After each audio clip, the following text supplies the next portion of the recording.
Hello, everyone. I'm Mohammed Tawakkoli, the inaugural director of the Elahé Omidyar Mir-Djalali Institute of Iranian Studies at the University of Toronto.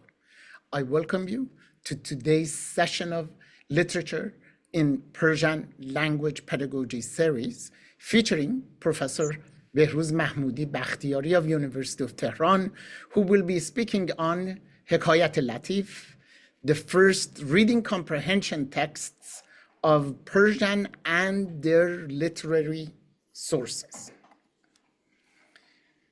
Literature in Persian Language Pedagogy series is co-organized by Professor Pooneh Shabani Jadidi of the University of Chicago and Professor Azita Talaqani of the University of Toronto.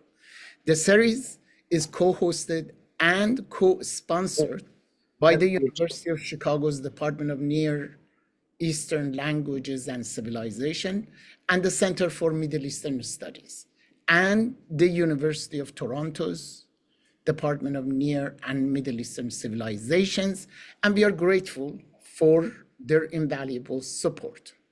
I'm also thankful to the Roshan Cultural Heritage Institute and Dr. Elahé Omidyar Mir-Djalali for generously funding the establishment of the Institute of Iranian Studies at the University of Toronto. At the outset, I'd like to express our collective and individual gratitude to Canada's Indigenous people and acknowledge this land on which the Elahé Omidyar Mir-Djalali Institute of Iranian Studies operates. For thousands of years, it has been the traditional land of the Huron-Wendat, the Seneca, and most recently, the Mississaugas of Credit River. Today, this meeting place continues to be the home to many Indigenous people from across Turtle Island, and we are grateful to have the opportunity to live, learn, and teach on their ancestral homeland. My colleague, Professor Azita Talaqani, will be introducing our speaker for today. Professor Talaqani. Thank you so much, Professor Tawakkoli. I am also grateful for the support of Elahé Omidyar Mir-Djalali Institute of Iranian Studies, specifically Dr. Mir-Djalali, who eagerly attend in our all lecture series so far. And it's the director of the institute, Professor Mohammed Tawakkoli Targhi, and all the sponsoring academic units. It would be my pleasure and great honor to welcome Professor Behrooz Mahmoodi Bakhtiari to the University of Toronto and our lecture series. Professor Bakhtiari is an associate professor of linguistics and Persian at the Faculty of Fine Arts of the University of Tehran. He has PhD in linguistics from Allame Tabatabai University in 2004. His major of works are Persian linguistics and Iranian dialectology, as well as discourse analysis of drama and fiction.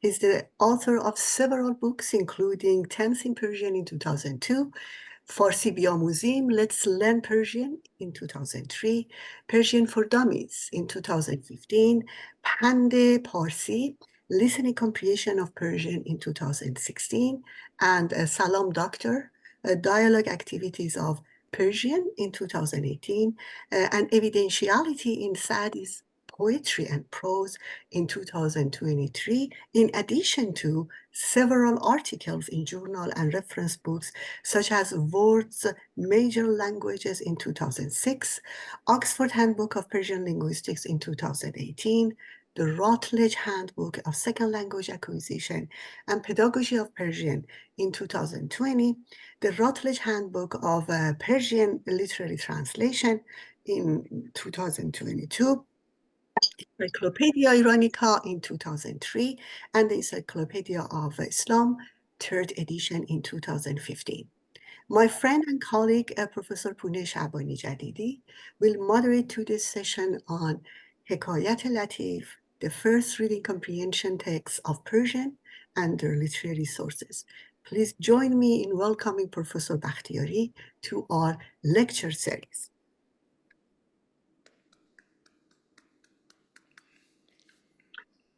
Thank you very much, Professor Talaqani. Azita John, it's so hard to name you as Professor Taleghani, as we have always called each other by first names. Thank you very much for helping me today and changing the slides for me, because here I'm connected to the internet, getting disconnected. Please excuse me if some delays may take place in my speech. Okay, are you hearing me? Yes. Very well. Okay, well, thank you very much, Professor Shabani Jadidi. Thank you very much, Professor Taleghani. And of course, thank you very much, great Professor Tawakkoli, for inviting me to this very prestigious series of lectures. And today I would like to introduce something which at least seems very interesting to me, because it seems to me that it has not been covered yet during the period of the study of the history of teaching Persian. I would like to talk about the first reading comprehension texts of Persian, which are basically known within the text of the 19th century under the title of ekāyāt-e Laṭīf, or short stories or pleasant stories in short style. Well, you already have the abstract, Azitajan. Next one, you already have the abstract of the work, and I don't think that I need to repeat them. So I would like to start with the short stories and their importance in teaching language. Well, it's far over obvious that short stories have long been very important in teaching a language. Well, when a person reads a short story, he or she, first of all, enjoys reading something, and after that, enjoys the pace of the events that he or she is experiencing. Therefore, reading stories has always been very interesting to language learners, and Pickens has provided some reasons for using literature in teaching, and indicates that literary texts are authentic and motivating. They make learners focus on the form of the language and help them handle linguistic creativity.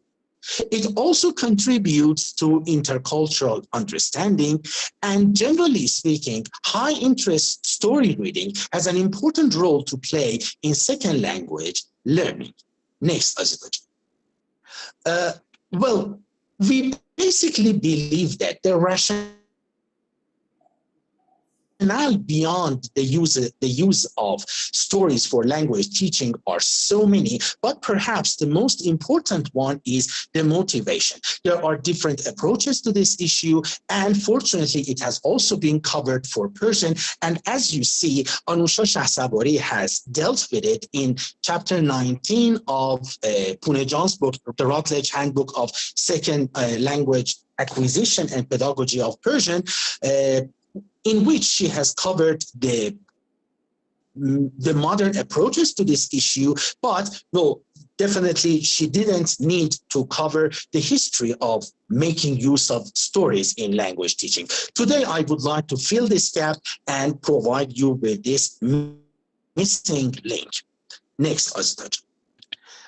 Well, next, Azitajan.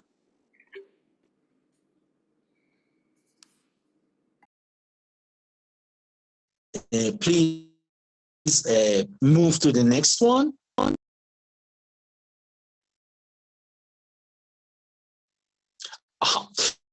Okay, well, let's start with the very beginning book of teaching Persian. No, please go backwards.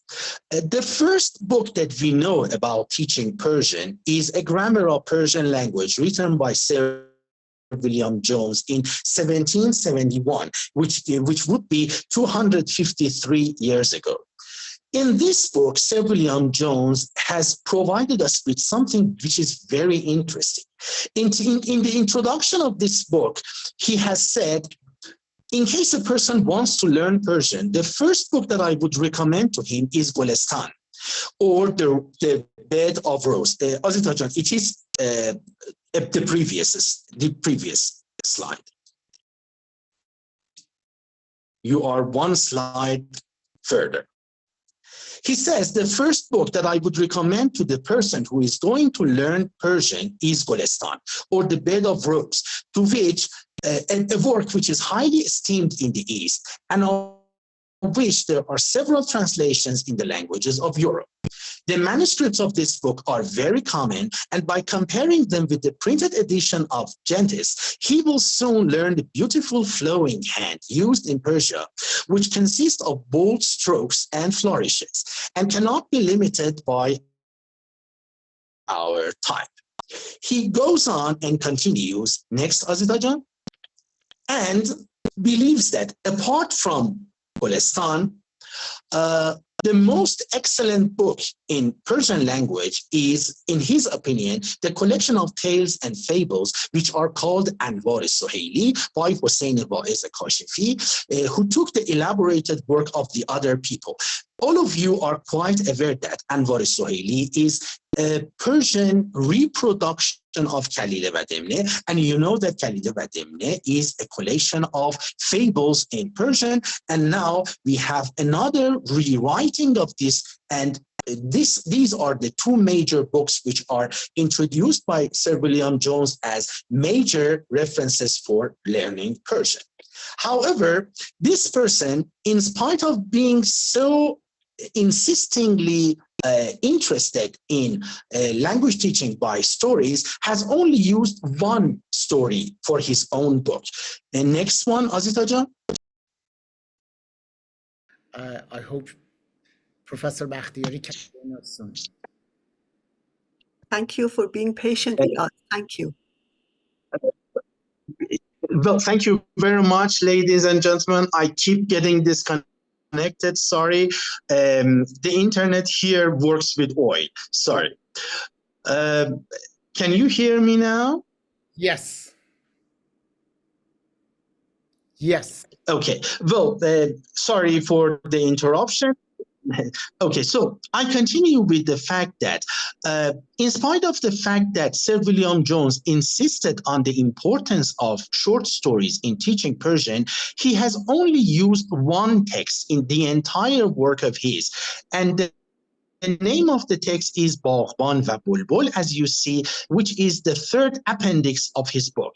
He says, آوردند که دهقانی باغی داشت خوش و خرم و بوستانی تازه تر از گلستان ارم. هوای آن نسیم بهار را اعتدال بخشیدی و شمامه ریحان روح‌افزایش دماغ جان را معطر ساختی. گلستانی چو گلزار جوانی، گلش سیراب زاب زندگانی. نوای عندلیبش عشرت انگیز، نسیم عطسایش راحت آمیز. We do not know where this story is coming from. I have looked a lot in different sources, but I have not found it. But when we move forward, we notice something which is very interesting. Next one, Azita Jan.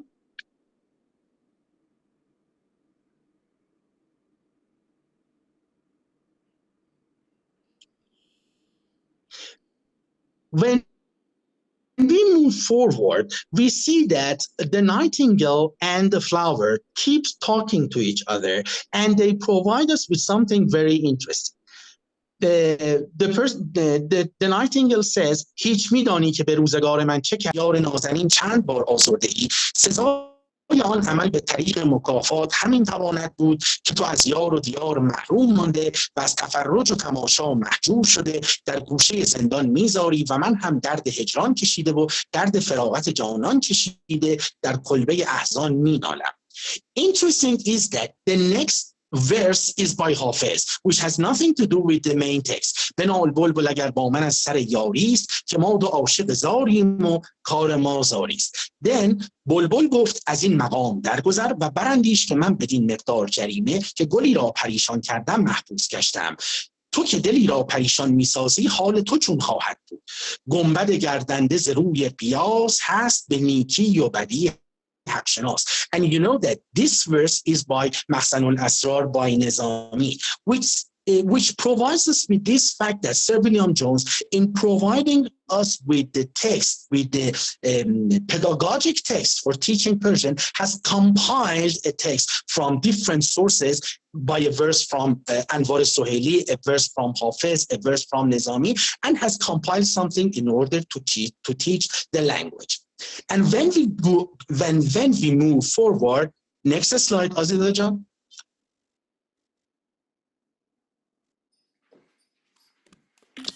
when we move forward, we see that Sir William Jones has given the meanings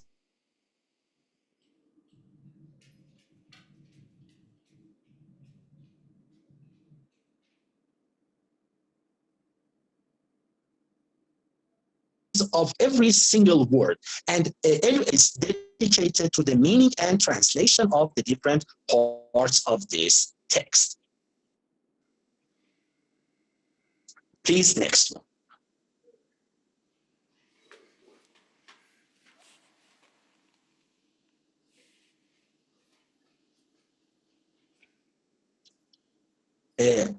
Positive John, please, next one.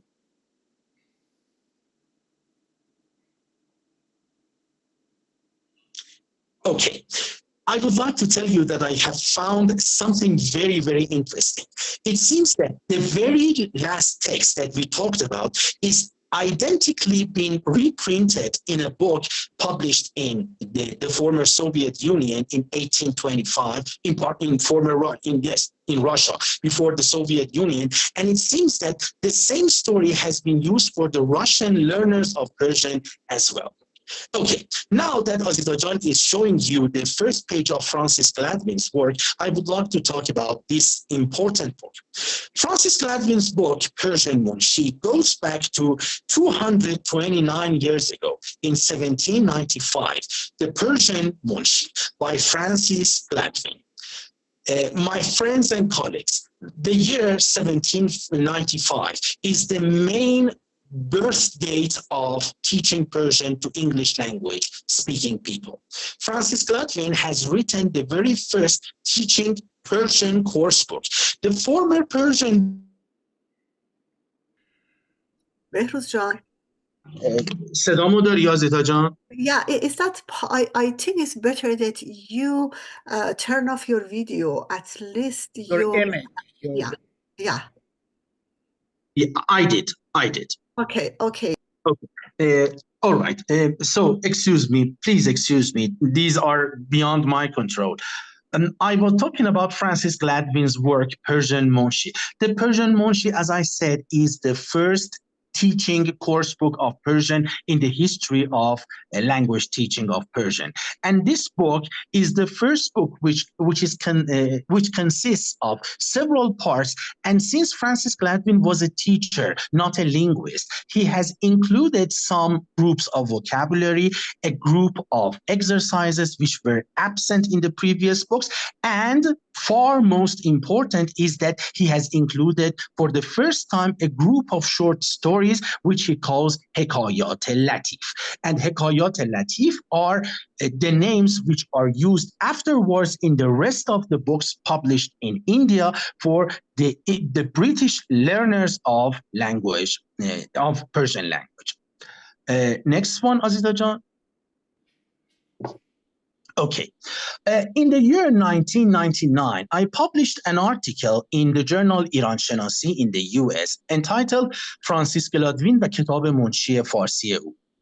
In this article, I have introduced this important manuscript and have provided the reader about the shape of this work. کتاب منشی فارسی consists of 76 humorous short stories, which are named ekāyāt-e Laṭīf, or as Gladwin says, pleasant stories in easy style. Professor Ulrich Marzolf, the famous professor of Iranian studies at the University of Göttingen, has a very important article on this book.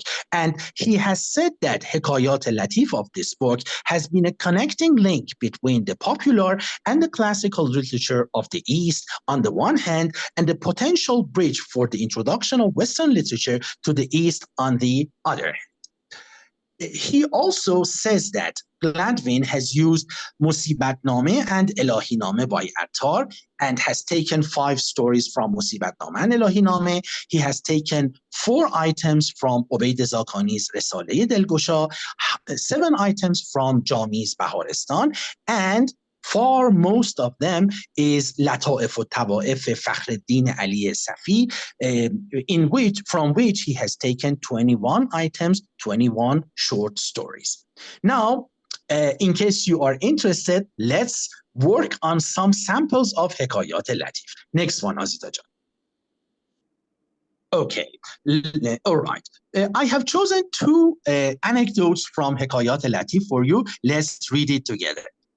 شخصی را یک کیسه دینار در خانه گم شد. او به قاضی خبر کرد.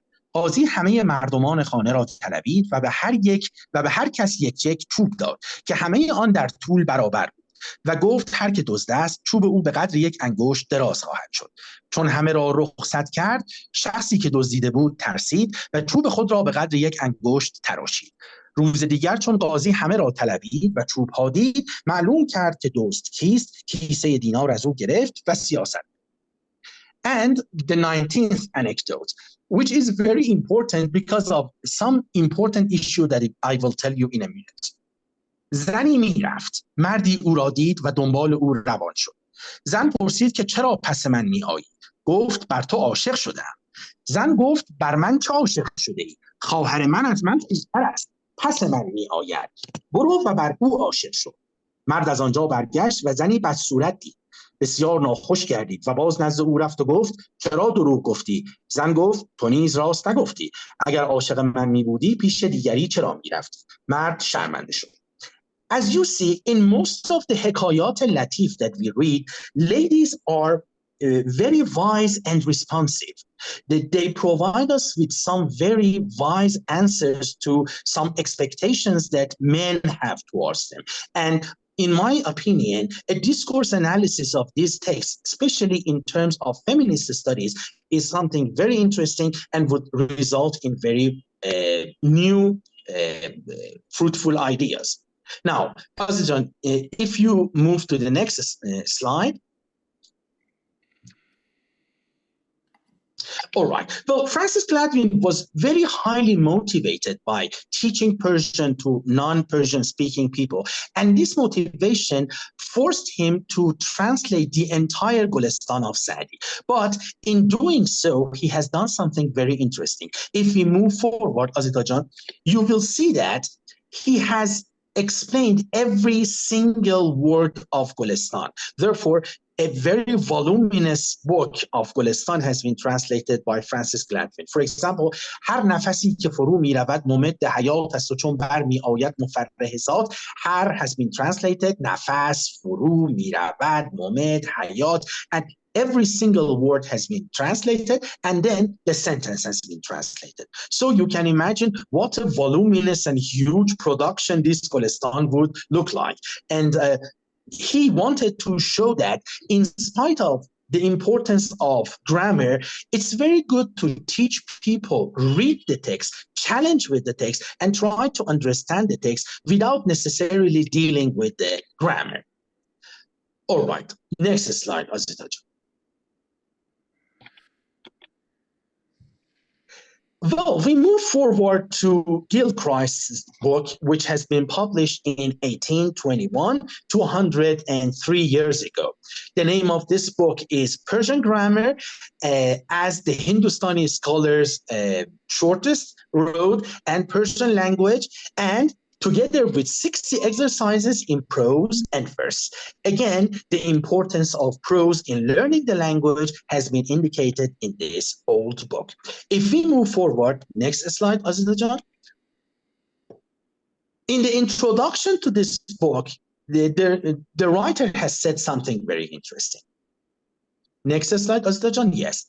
He clearly says a selection of short and simple stories is inserted immediately after the rudimental principles in page 28 of this volume, that the reader may proceed directly from theory to practice. Please keep in mind, dear friends and colleagues, that in his opinion, theory is grammar and practice is reading. Therefore, when we allocate some stories in the grammar book, we are proceeding directly from theory to practice with the aid of part 2 as a vocabulary in which every word will be so clearly explained that a mere novice may readily translate all the prose exercises into his mother tongue, between which and the Persian he will gradually discover a coincidence in phraseology, construction, and syntax. So Clearly and gradually, people realized that reading texts are of utmost importance and even more important than the grammar books. And he has provided some samples. However, the samples that he provides are not very interesting because the rest of the grammar writers have not followed this path. He has tried to transcribe these texts in a method that belonged to himself. And you will see. Azita John, please move forward. Let's take a look at two samples.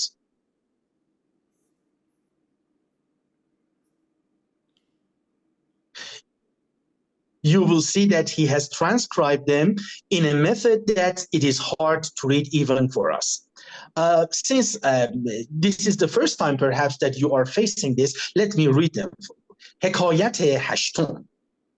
طبیبی هرگاه به گورستان رفت چادر بر سر و روی خود کرد.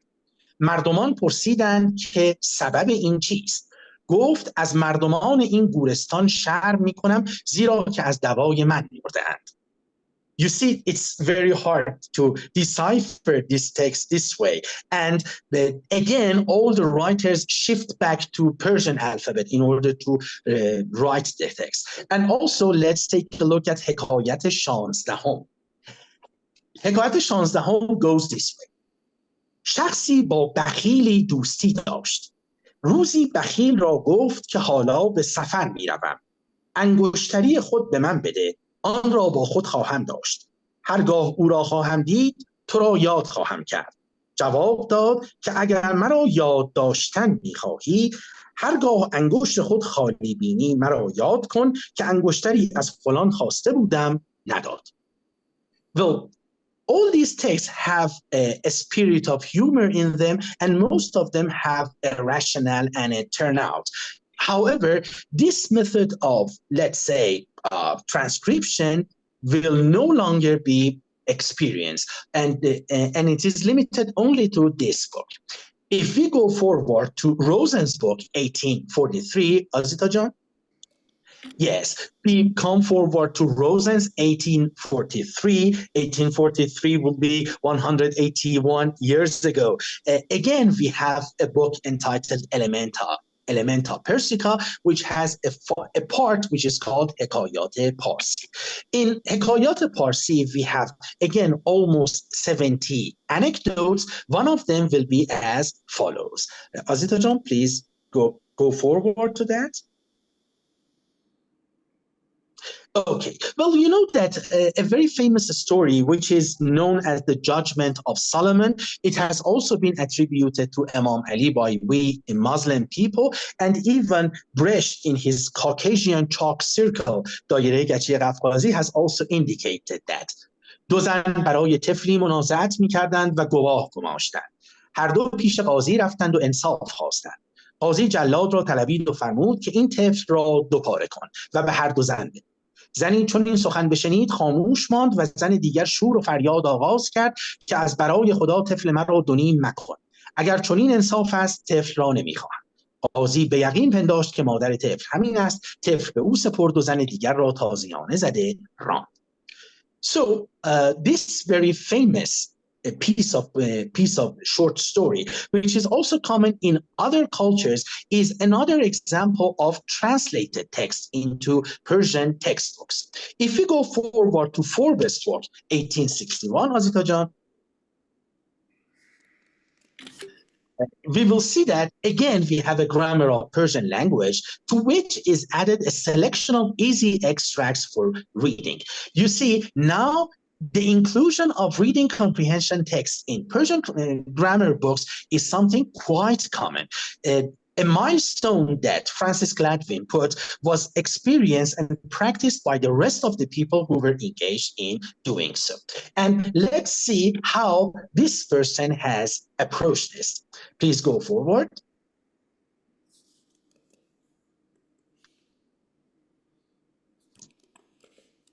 Okay, Forbes in his work provides us with something which is very important. In the introduction of this book, he explains how beautiful and important Persian language is and how important it is for all the people of Britain who are residing in India to learn this language, because he believes that learning Persian is even more important than learning Hindustani, the popular language of India at that time. And he believes that it is a must to learn language, to learn Persian language, and how fine it is to learn it by short stories. If Azita John goes forward, we will see the importance of reading text. He says, I have been long convinced for experience that a work like the present is a desideratum. A grammar of any language adapted for a beginner ought to be brief and perspicuous, containing only the general and more useful principles of such language. It ought to be accompanied with easy extracts for practices, as well as a copious vocabulary. At the same time, the shortest grammar is too long for a beginner. Therefore, those parts absolutely necessary for the first reading ought to be rendered more prominent by the use of a larger type. Gradually, you see that the experience of teaching grammar is gradually fading out, and reading texts are becoming very important. He again provides us with several texts in Persian with their romanized rewritings and the translations. Azizan, please move forward. The first story is only comprising of 3 sentences. Well, let me tell you that the length of these texts vary from a couple of sentences to rather long texts. For example, روزی خسرو پرویز که شیرین زوجه محبوبه او بود گفت خوش چیزی است که پادشاهی دائم بودی. شیرین گفت اگر دائم بودی به تو نرسیدی. Again, you see that Shirin comes as a very wise and responsive young lady who is teaching the king of Iran something ethical. You see, again, you have a sort of transcription of the text together with the translation. As we go forward, the length of the text becomes longer, and gradually the translation and the Roman characters fade away. Azita John, please go forward. Okay, for example, the text 62 is this way. پادشاهی از مسخره‌ای برنجید و زیر پای فیل انداختن فرمود. مسخره شور نمود که ای خداوند من ضعیف لایق پای فیل نیستم. مرا زیر پای صعوه انداز. And as you know, صعوه is sparrow. و زیر پای فیل وزیر را. زیرا که وزیر فربه است، استخوان‌های او در پای فیل نخواهد خلید. پادشاه طرف وزیر دید و تبسم کرد و گفت چه میگویی؟ وزیر عرض کرد که از برای خدا تقصیر این حرامزاده ببخش وگرنه مرا نیز در بلا خواهد انداخت. پادشاه را سخن مسخره و شفاعت وزیر پسند آمد، تقصیر معاف کرد و خلعت بخشید. All right. So you see that the length of the text becomes further and further larger, and when we accede to some even harder text, you see that there will be a combination of text and poetry. For example, if you go forward to text number 100, Azita John.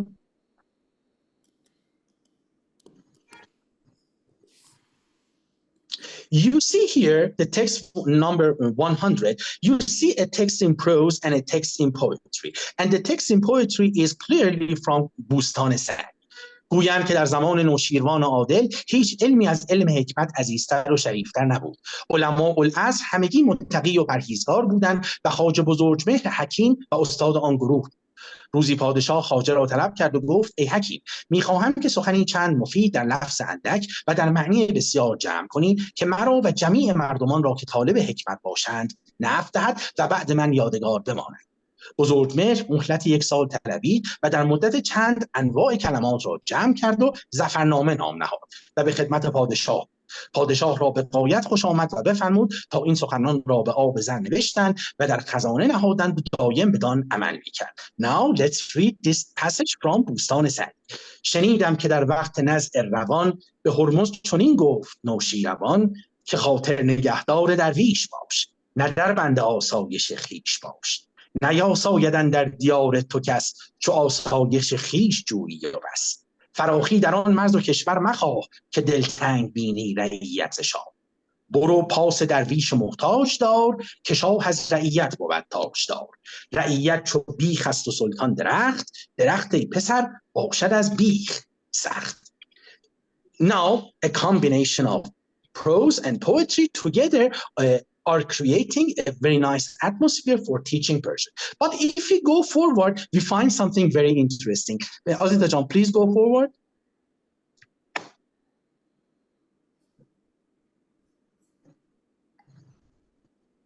All right. Now, in Gilchrist, we have حکایت سوم, which is exactly identical to حکایت نهم in Forbes book. مسخره ای با زنی شادی کرد. بعد از 4 ماه زن او پسر زایی. شوهر را گفت این پسر را نام چه خواهی داشت؟ گفت پیک، چرا که راه 9 ماه را در 4 ماه طی کرد.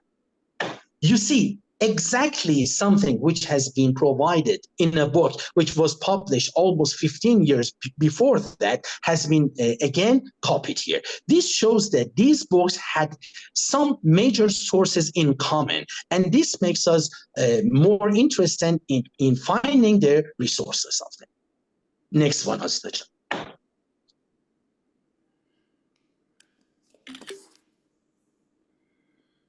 All right, we are gradually moving towards the end of the 19th century, and the book Fritz Rosen, under the title Persian Grammar, containing a short grammar, dialogues, and extracts from Nasiruddin Shah's diaries.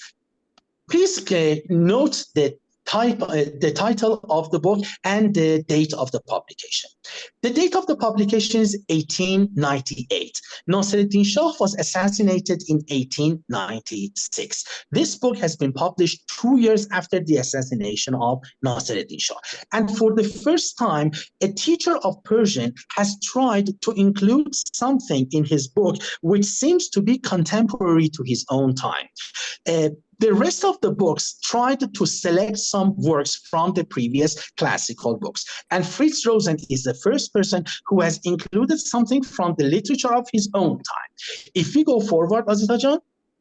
Yes, he says the Persian grammars hitherto written in English have, like Forbes Grammar and Clark's Manual, dealt with the Persian of India, which differs in every respect from the language of Iran.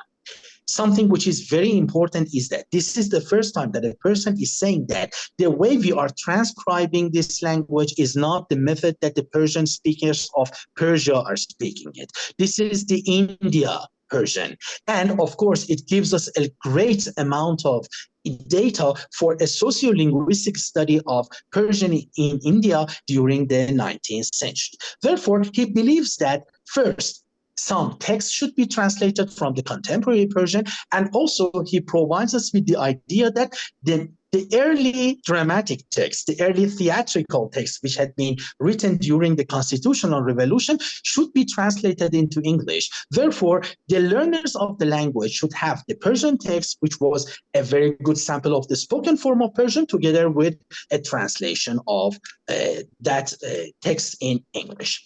And if we go forward, you will see that he provides us with some dialogues. And in these dialogues, he gives us the methods of Torah. He gives us the politeness methods and the politeness types of speech. Salamun alaikum, alaikum assalam, ahwal shaykh chatur ast, alhamdulillah, and things like that. And he also teaches us that the Persian-speaking people have a great amount of ta'aruf in their speaking, and he even classifies them. Let's move forward. Azita Jan?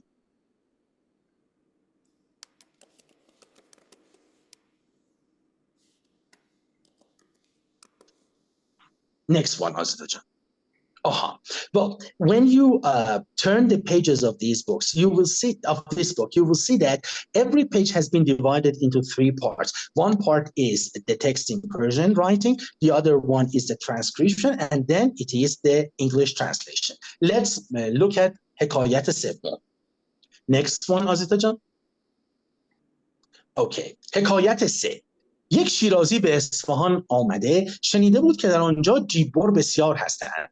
قدری چینی شکسته به صورت پول درست کرده در جیب خودش ریخت و هر روز در بازار اصفهان راه میرفت. منتظر بود که یک جیببر جیب او را ببرد. تا گول بخورد.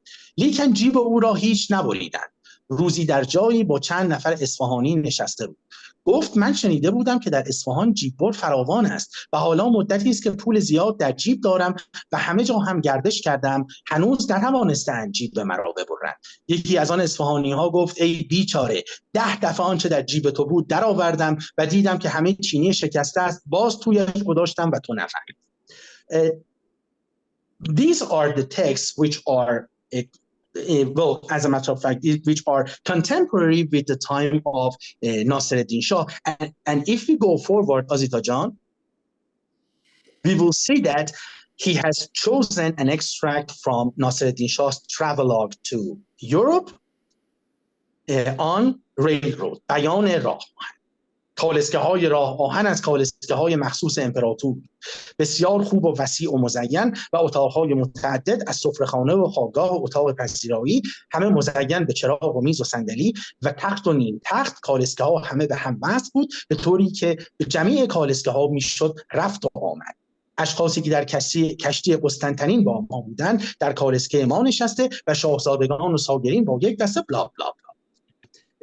So you realize that during the entire time of the 19th century, which is the golden age of teaching Persian in India, the reading comprehension texts have been of utmost importance.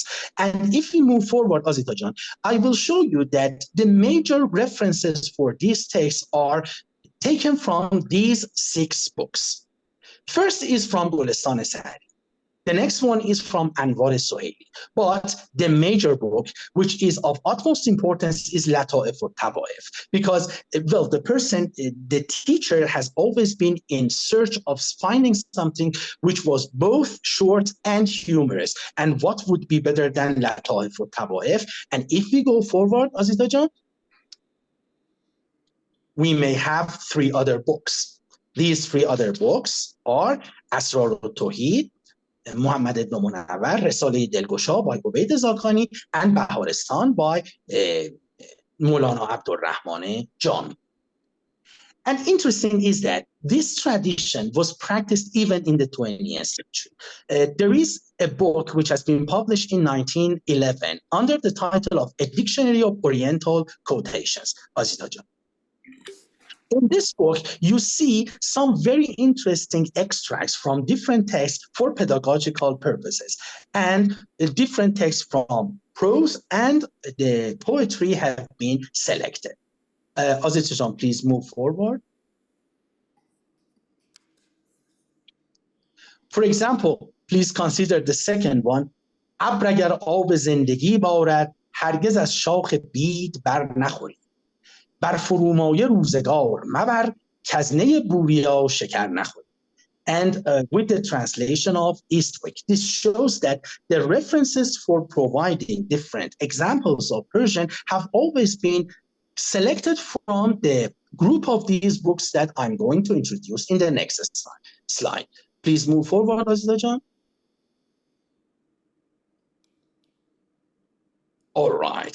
As you see, the references for these books are either Anwar Suhaili, Divan Shams Tabrizi, Gulistan, Hafiz, Maqamat Hariri, Jalaleddin Rumi, we mean Divan Shams, Jami, Nasir Khosrow, Nizami, Omar Khayyam, Bustan of Sa'di, and Pantnama of Sa'di.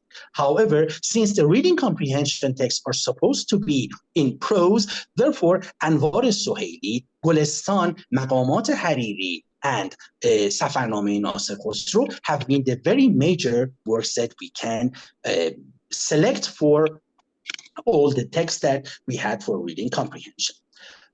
Thank you very much, everybody. Sorry that the connection here was very poor. Sorry that I got disconnected several times. Thank you very much for your patience. I appreciate it very much. And Azita Jan, thank you very much for helping your old friend. Thank you very much. Thank you very much, Dr. Mahmoodi Bakhtiari. It was an excellent and amusing talk, and very, very informative and very detailed. So just as usual, I'm going to tell you a little bit about the main topics that Professor Bakhtiari talked about, so that you can think about your questions. So he started by giving us the reason why he did this study. He is writing this paper for us, and the reason was because he said there are, so in different books they write, for example, they use short stories in order to teach the language, but no other comprehensive study has been done on the history of using short stories in language teaching. And so he started with almost the first books that they were written for teaching Persian language.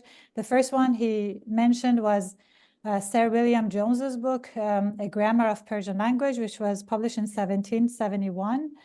And he said that wasn't the first textbook because it was mainly on the like on the grammar, but it didn't have any pedagogical implications.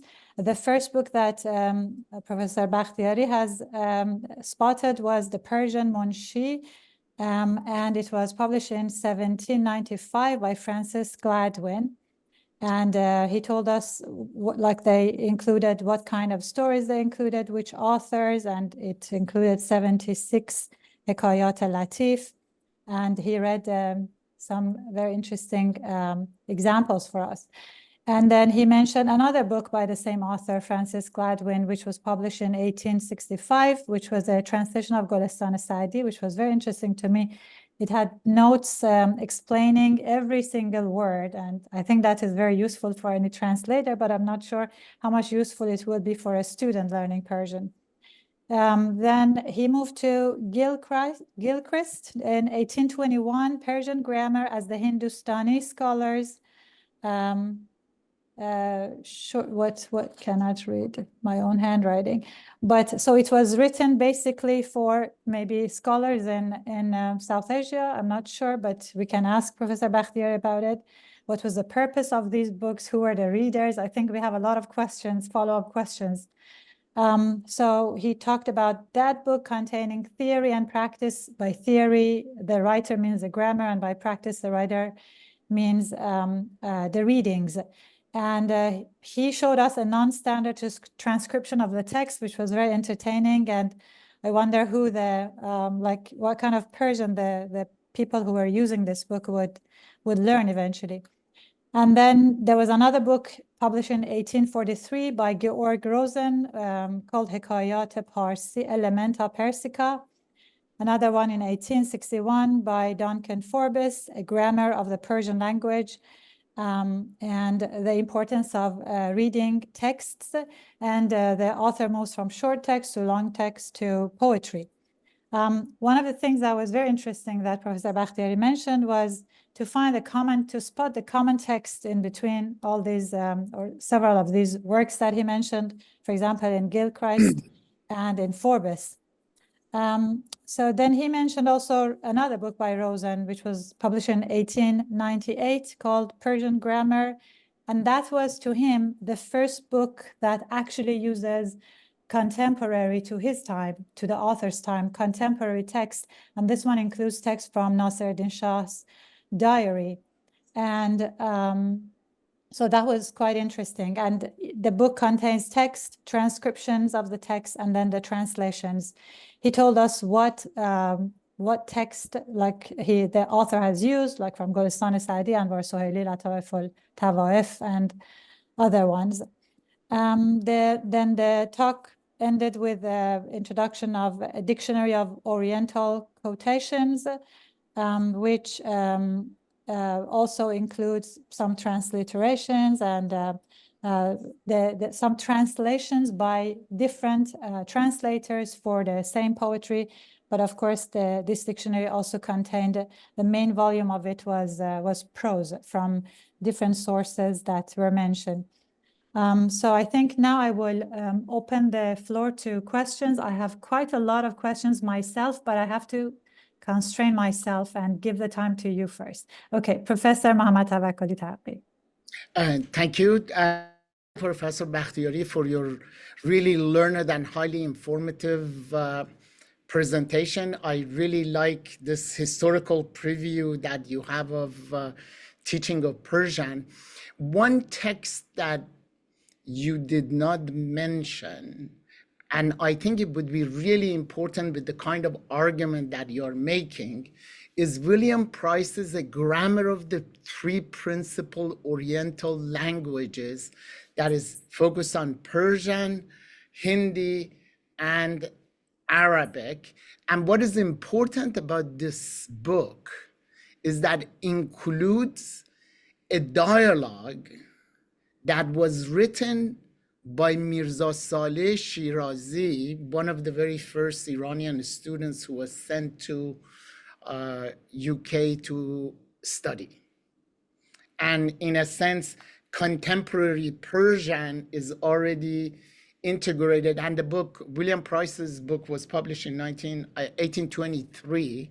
So you have an awareness of including contemporary Persian in the study along with classical Persian texts. Thank you very much, Professor Tavakkoli. Well, as a matter of fact, you as the greatest historian that I know about the history of Iran can always guide us and teach us. I will definitely include it for the article which is supposed to be published in the books, in the volume of this lecture series. Thank you very much. And the text to you. Yeah. Other questions? If you have questions, please raise your hand. Your virtual hands. It's interesting, but before anybody asks, maybe I can fill the gap. I don't know if you have, I'm sure you have seen Professor Taqi Purnamdarian's book, which reminds me so much of this. I mean, there is some ekāyāt-e Shirin, ekāyāt-e Laṭīf in it, in form of, humorous text and then exercises based on those. So what do you think about this kind of text? What is your opinion about, like, with a textbook for Persian with a focus on text rather than focusing on the proficiency and the live language? What do you think about it? Well, Punajan, as a matter of fact, now even modern pedagogy and applied linguistics has shown us that the more people are engaged with the real authentic text, the more successful they will be in learning the language. Well, the very robust grammatical rules are not usually very interesting to students, and most of the students perhaps prefer to get engaged with the text rather than memorizing the very hard grammatical rules. Therefore, I'm supporting the idea that they have to read and practice in order to improve their knowledge of language. Therefore, I believe that we are in a great need of publishing good books containing appropriate reading comprehension text for all those people who are learning the language as the second language. I'm in favor of that. Okay, thank you. What do you think about the transcription? Since nobody has raised their hands, what do you think about the transcriptions? Do you think it's a good, useful tool, or it's actually prevents the people from, acquiring the phonological aspect of the language? What do you think? Well, as a matter of fact, if we try to consider it in terms of the modern activities that we are doing, it is of no use, because we do have the facilities to record the voices of the professors and get connected to internet and other facilities in order to hear the language. But since at that time people had no access to the native speakers, it seems inevitable that perhaps they needed to transcribe it some way. And these transcriptions, Punajan, are also very important because they show us the method that Persian language was spoken in India, the method that they pronounce the words in India. And in case a person who is a sociolinguist wants to work on the method that Persian has been spoken in Hyderabad in India, for example, in the 19th century, these texts provides him or her with a very detailed pronunciation. And this is very, very interesting. Thank you. Professor Taleghani, you're next. Thank you so much, Professor Bakhtiari. Actually, it's very, very, for me, it was very, very informative, because I am thinking about to do something more in my teaching classes, when I teach language through literature. I agree with you that we have to have authentic text, but choosing and selecting the text, as you also mentioned, that from the beginning, this author started to do that. It's very, very important, because specifically classic literature is not a natural language that we are speaking right now. But since in academia, we not just deal with the students who want to learn language through communication by, speaking and so on. Many of our students come because they are graduate students. They want to read classic literature, history, and historical documents, and so on. Definitely adding these kinds of literature documents is very, very valuable. And I have one more thing to add to your thing as a comment, is that I believe that we can teach if we know how to use the even poetry and very classical prose, teach grammar through language. Grammar through literature, sorry, because there are many, and in this, it's not necessary that we always use of modern texts and so on. Some of the important topic in grammar will be actually better to teach through classic literature. I wanted to get your idea about this. Well, Azita John, thank you very much for the very interesting comment. Well, as a matter of fact, our grandparents remembered that when they went to Maktab Khane, they started reading Golestan when they were small kids. Therefore, it seems that Golestan has always been a source of teaching, has been a source of instruction. And perhaps one of the issues is that Golestan is still understood by even school children.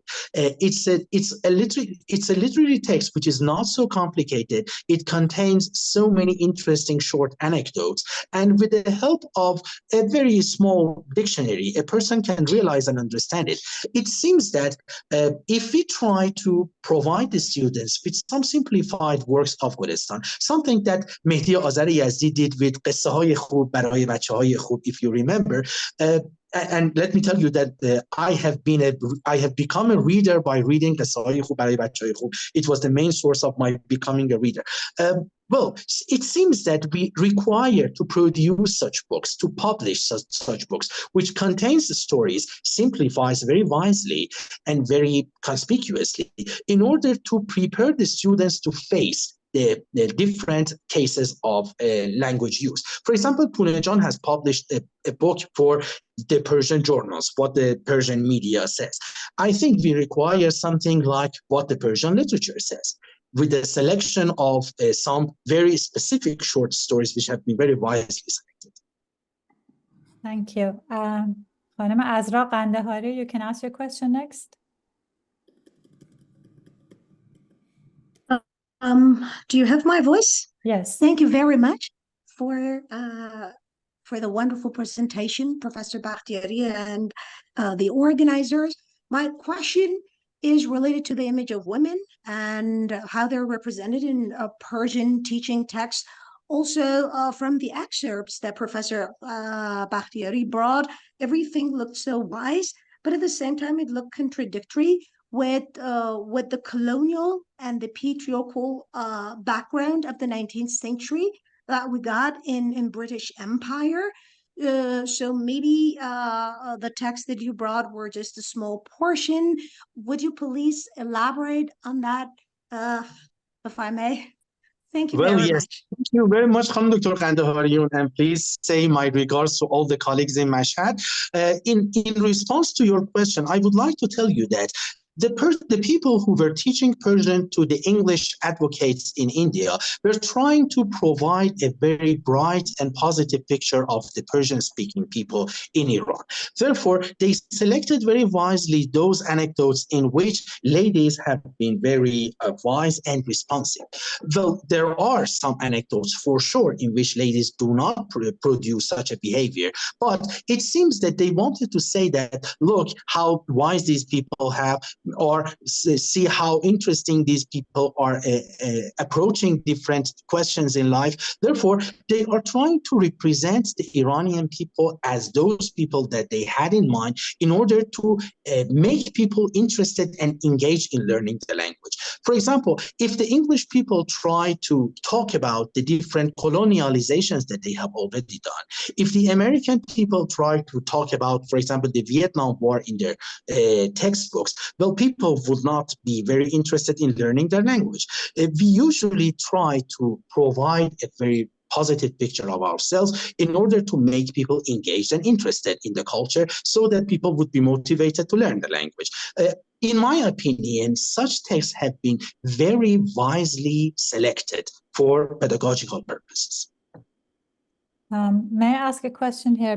Thank you so much for all your answers until now. I have a question about your own book, Professor Bakhtiari. In Farsi Biyamuzim, I don't remember if it was a Pishrafte one or a Mutawassite one, but you included a text from Aghay Khatami Sukhanrani in UN, right?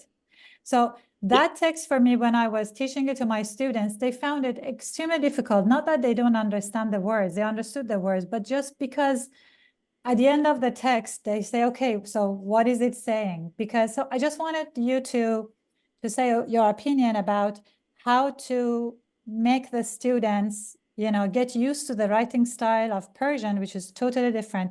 We go around, you know, something instead of going, being explicit like it is in English. So I have that problem in my media Persian classes because newspaper is just like that. We just go around the topic without getting to the point. So how do you make this, you know, how do you teach that? And how do you teach especially this Sukhanrani of Aghay Khatami to your students? Well, thank you very much. Well, Punajan, first of all, let me confess that, as you know, Farsi Biyamuzim has been published by Wazarat Amuzish و Parverish. As a matter of fact, it was the major sponsor of this work. And we were supposed to include something by one of the officials of the country in the book. And at that time, Khatami was the most respected, highly official person. And the idea of the dialogue among civilizations was very highly popular. That is why we selected that text. And also, we wanted to show that when officials, when politicians are speaking, they usually beat around the bush. They usually do not make very clear statements. And between you and me, it's good for the students to realize that even, for example, when the American or Canadian officials are trying to defend themselves in international tribunals or international places, they usually do not make clear answers. And it's a good example of some complicated political text, and it's good for the students to get acquainted with that. I personally had a long time teaching this discourse myself, this specific lesson myself, but I wanted to ask them to rewrite the sentences that they read and try to reproduce it in their own words. It would be difficult even for native speakers, but okay, thank you. Right. Yes, the big language is the main characteristic of the political speech. Thank you. Yes. Adela Shiru. Thank you so much. Thank you so much, Professor Behrooz Bakhtiari. I'm very honored to have been one of your students back in 2008 in Tehran for a short period of time. And thank you so much for the good work that you did for me with Tarvij Zaban و ادب فارسی in Tehran. I'm now teaching Persian in Romania at the University of Bucharest. And I quite remember you. I quite remember you, madam. Thank you very much for attending this lecture. Nice to see you. Nice to hear your voice. Yes. Thank you so much. I have many questions, but I will only ask one question. So our students have different backgrounds in time and space. When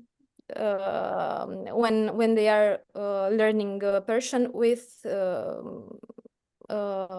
when using these sources, for example, Golestan, which is, in my opinion, a very good source.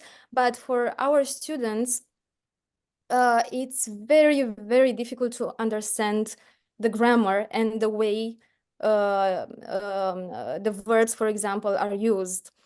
And of course, questions arise. Why do they use this kind of grammar when we teach them in another style, in the modern style, of course.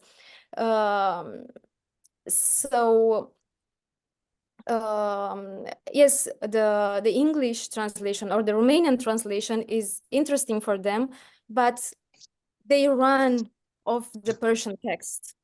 This is what happens here in Romania. I don't know in other places in the world what happens, but in Romania, usually the students run off this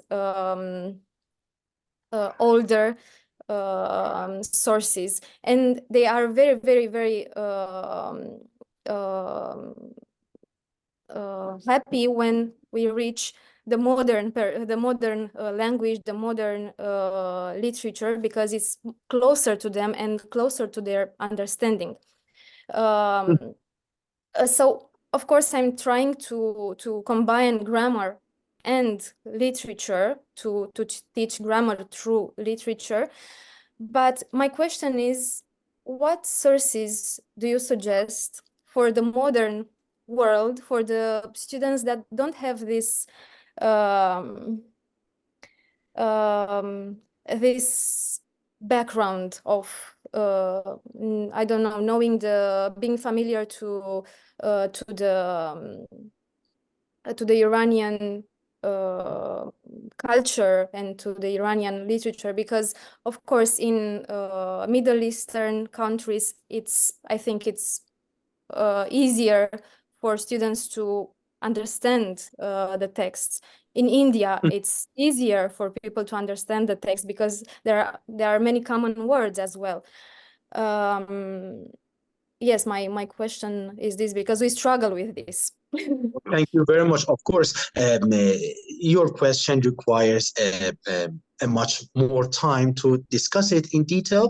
Please be in contact with email with me. But in order to provide you with a very brief answer, perhaps Azita and Pune are in agreement with me that we are teaching a language which is a very old and with a great tradition. It has classical text, it has modern method, it has a reading form, it has a spoken form, and this makes teaching Persian very complicated. And for example, when we are speaking modern Persian, in colloquial Persian, we even make use of some texts which are quite classical. For example, we say, "Man ke daram miram, hala khod dani." This part is classical, as you see, khod dani. Or for example, khah pand giro khah malal. It seems that people make different uses of the language, keep shifting to the classical and contemporary casual use of the language whenever they need. However, I believe that we greatly require different textbooks which provide the students with samples of authentic modern texts of Persian. And I believe that some good colleagues and friends like Azita and Pune can give me some ideas. We may collaborate with each other and publish some works which fill this gap, because you are quite right. We do not have very good references, but for the time being, your students may make use of قصه‌های خوب برای بچه‌های خوب, the references that we even used when we were high school kids. Thank you so much. I use قصه های خوب برای بچه های خوب. There is one other book that I used, published in 2022 in France, because in Romania we don't have, unfortunately, we don't have Romanian sources. So it's a book, Lecture Persan, Farsi Khani, written by Christophe Balay and Amir Moghani. And Yes. this book comprises two parts. One part is about literary texts, and the other part is about press, about press texts. Yeah. The media language, yes. Sorry? Yes, you mean the media language. Yes, the media language, yes. And for the Persian literature, they start with the first text is Safarname Nasruddin Shah Qajar be Farang. So the travelogue of Nasruddin Shah, and That's right. it goes temporary to I don't know, to I think until 2015 with the most important literary texts in this period from 1873 until I think 2013, 14, something like this. How interesting. I was not aware of that. And Azita Jan, Pune Jan, I think we need to collaborate in compiling a good reading textbook, because it seems that it's a great need over there. We have to talk more about that. But I would like to appreciate that you also introduced this book by Christophe Balayi. I was not aware of that. Unfortunately, I do not know French, but I will try to get hold of the book and make use of it. Thank you very much. Thank you so much. Thank you. Any other questions? Professor Tawakkoli Taghi, Yes, yes. one last. Again, Professor Bakhtiari, I think this is an outstanding work. One, I don't want to complicate your finishing the article for the book that is coming, but one point that you may want to take a look into is that many of the people that you mentioned, starting with William Jones, had close Persian scholar collaborators. And many of the things that has the signature of Jones, Ousley, Price, and others were part of a collaboration that they had. These were sort of British administrators with Persian scholars who worked for them. And it would be great to sort of take that into account, and it would be now, I think, rather easy to recover some of the names and the individuals, for example, who helped William Jones to write the book, or many others. Thank you very much, Professor. I look forward to your help with finding these collaborators, because right now, apart from the introductions to these books, I do not know where to look for the names of those collaborators. If a great scholar like you helps me, I will appreciate it very much, Professor. I'll be at your service. Thank you very much, Ustad. There is a question in the chat that by Manik, the audiobooks, are audiobooks good for learning or video books? If you have any comment on that. Well, as a matter of fact, I believe in a combination of audiobooks and reading books, because when something is read correctly and very slowly, very smoothly, the person may open the book and listen to the text and follow up the reading. Therefore, for example, I believe that I have learned English this way, that I heard and read simultaneously. In my opinion, if a person tries to read first, it is much easier, because when people are speaking, they usually may speak so fast, and the learner of a language may miss some issues. Therefore, in my opinion, people should start with reading. But in case they have access to the spoken type of it, to the recorded reading of those books, it would be excellent, and the utmost best item to have both of them simultaneously. The same participant has another question, if you want to answer it. Is there any possibility to say Parsi instead of Farsi? for the Well, as a language. matter of fact, many people prefer to say Parsi, and the name of the language has been Parsi. However, and as in English, it is referred to as Persian. However, well, Professor Ali Ashraf Sadeghi has written a very interesting entry on دانشنامه زبان و فرهنگ فارسی under the title of Farsi, who says in why people are making use of Farsi word for the language Persian. However, this struggle has not yet been very well described. However, we are all teaching Persian, Farsi, Parsi, and no matter what the name would be, the main issue which counts is that we have to develop our native tongue and try to teach it to other people. Thank you very much. I think we should conclude the session today. So I will give the floor to Azitajan to conclude. Thank you so much, Punejan, for this wonderful moderating, and thank you so much to our speaker, Professor Bakhtiari, for this engaging, inspirational, for all of us lecture that you gave us. And we are again sorry for interruption that we had, but this is the way that we want to have a very good connections and involve more scholars from Iran like Professor Bakhtiari. And also, I just want to thank you for your patience and for your wonderful questions, and just let you know that we have the next lecture by Professor Pooneh Shabani Jadidi on literary translation in Persian language courses on March 16th, again at 12 o'clock. It's Saturday. We are looking forward to see all of you in next month before Nowruz, and I wish you the best for the weekend. Have fun, and I just give the floor to Professor Tawakkoli, my big professors.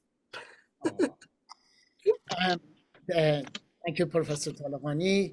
My gratitude to Professor Behrooz Bakhtiari for fascinating presentation, and I look forward to its publication. And thank you again to Professor Talaqani and Professor Jadidi for organizing this wonderful seminar series. And I look forward to meeting you all next week. Have a wonderful day. Bye-bye. Thank you. I would also like to thank you. I don't know if you hear my voice. Yes, we hear you. Very well. I would like to thank everybody. Please excuse the interruptions, which were quite out of my control. Thank you very much for coping with my weak English, and thank you very much for expressing interest in this topic. Thank you again, and see you soon for Professor Shabani Jadidi's lecture.